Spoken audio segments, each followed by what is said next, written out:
the false glory of external prosperity. One thing more amongst many others of the same sort may be mentioned. It is the notion of truth which derives from the light of nature that those who approach to God in divine worship should be careful that they be pure and clean without any offensive defilements.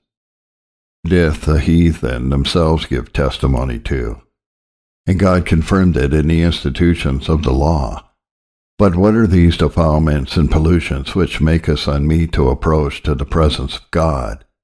How and by what means we may be purified and cleansed from them, the gospel alone declares, and it does, in opposition to all other ways and means of it, plainly reveal that it is by the sprinkling of the blood of Christ upon our consciences, so to purge them from dead works, that we may serve the living God. See Hebrews 9:14, Hebrews 10:19-22. But this is a thing mysterious. Nothing but spiritual light and saving faith can direct us herein. Men destitute of them could never attain and experience a purification in this way. Therefore they retained a notion of truth itself, but made an image of it for their use, with a neglect of the thing itself.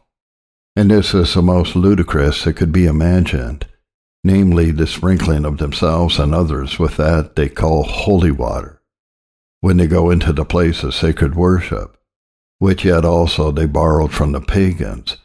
So stupid and sottish are the minds of men, so dark and ignorant of heavenly things, that they have suffered their souls to be deceived and reigned by such vain superstitious trifles. This discourse has already proceeded to a greater length than was at first intended, and would be so much more should we look into all the parts of this chamber of imagery, and expose to view all the abominations in it.